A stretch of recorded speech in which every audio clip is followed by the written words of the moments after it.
about devotion or love.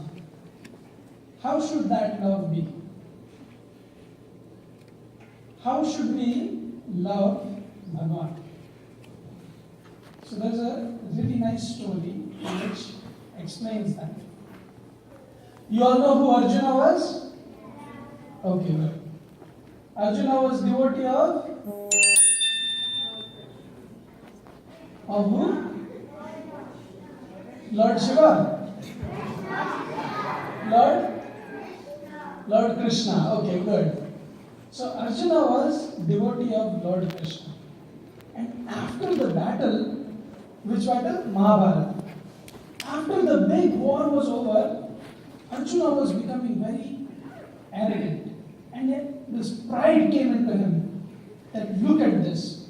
Bhagwan is really my best friend. And I am the greatest devotee of Bhagwan. Nobody is as devoted to Bhagwan as I am.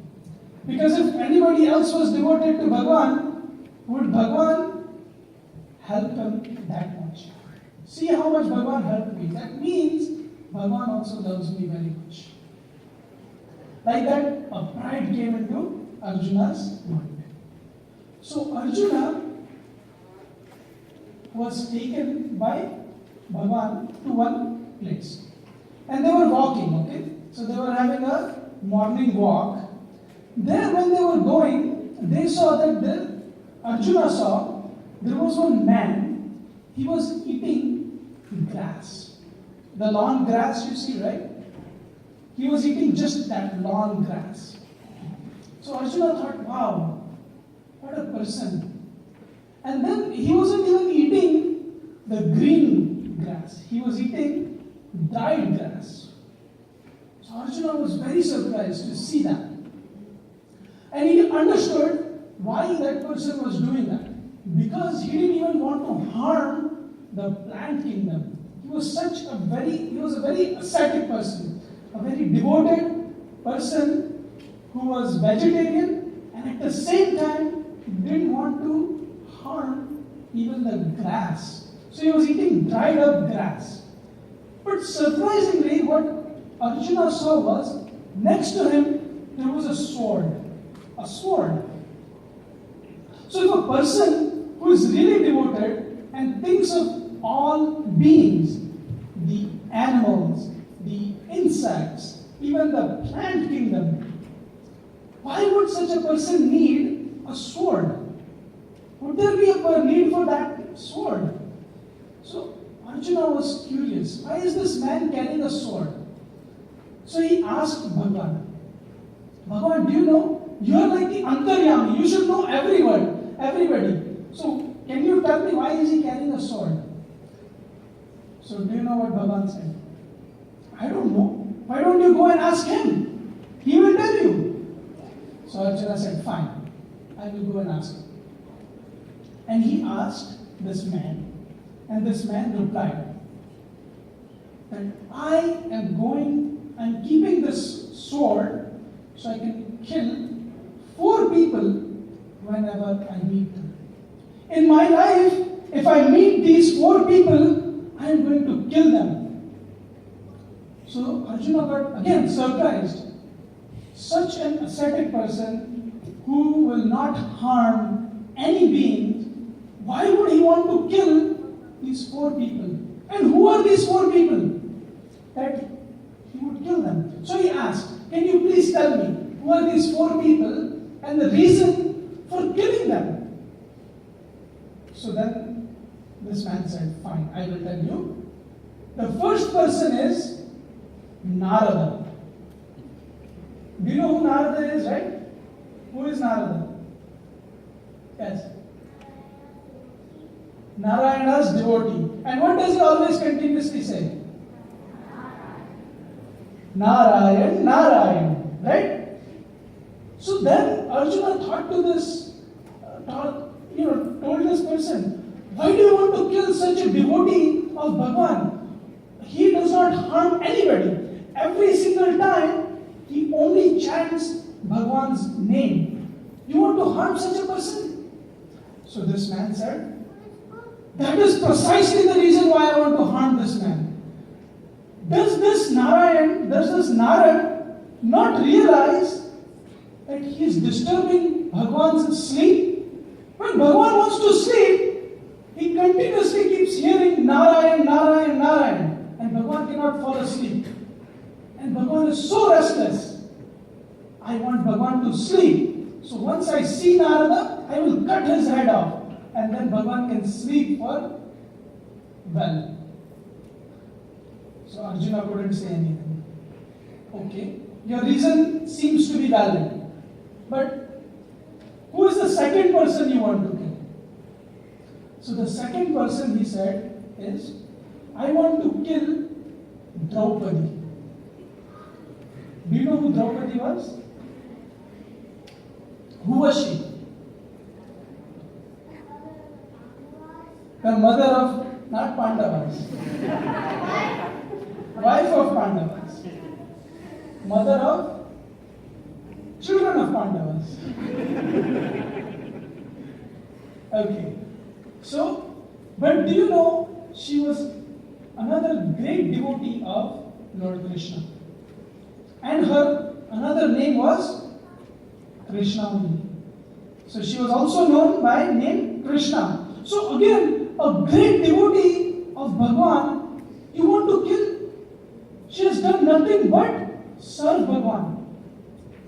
So then this man said, what you say may be true, but I have a valid reason why I want to kill her. Once, do you know what happened? Sage Durvasa had come to meet the Pandavas when they were in forest.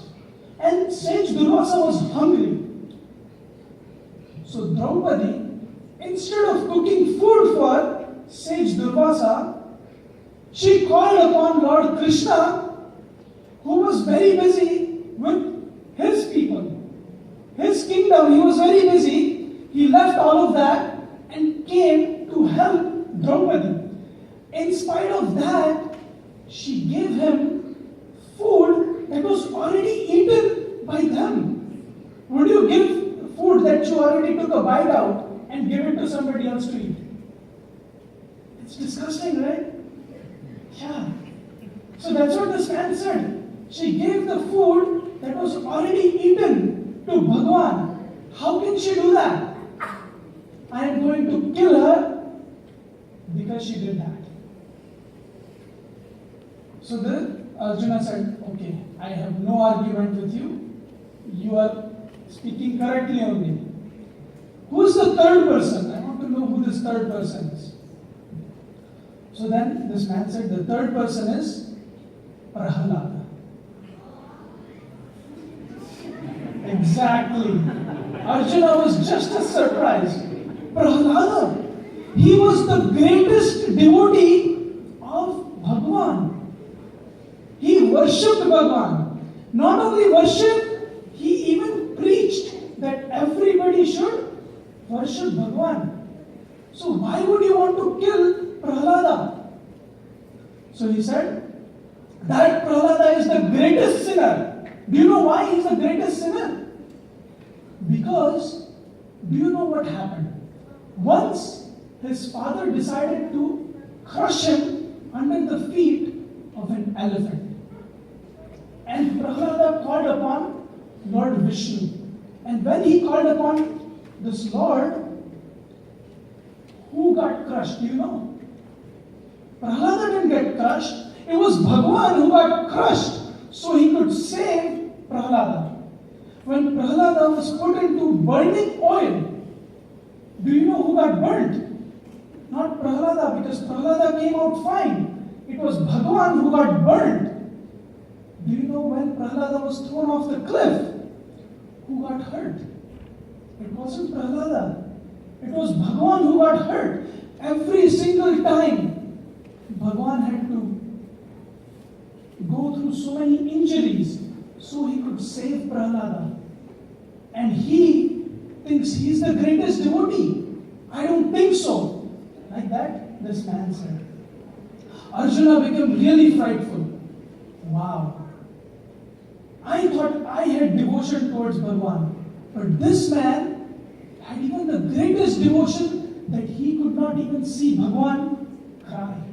He could not even see Bhagwan go through suffering. That we may think that it is okay, but it is Bhagwan. So it is fine to have him suffer as long as I do not suffer.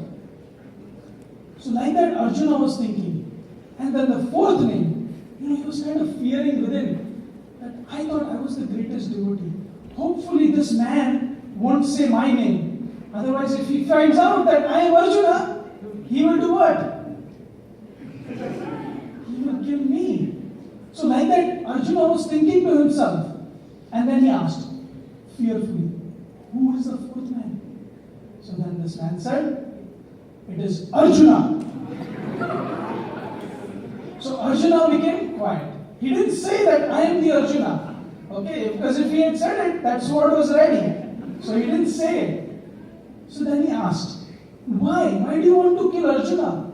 He was again another great devotee. He listened to Bhagwan's order and command and he followed in the war.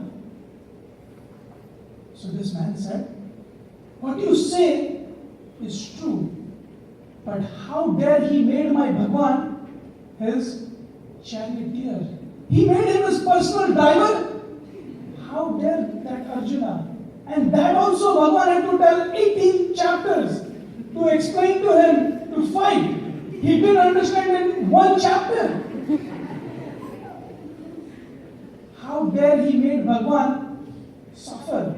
And not only that, Bhagwan didn't even take any weapon. So he got injured because of Arjuna. I will not let that Arjuna go. Arjuna was very humbled. And he came back to Bhagwan, Lord Krishna, and said, Oh Krishna, I surrender. I don't want anything anymore. I am at your feet and whatever you say, I will do. The point is that when we love Bhagwan, love him as he is you alone. Don't think of Bhagwan as somebody separate from you. When you suffer, Bhagwan also suffers with you. And when you are happy, Bhagwan is also happy with us. So remembering that is a true devotion, that is a true love towards Bhagwan. Okay? Okay.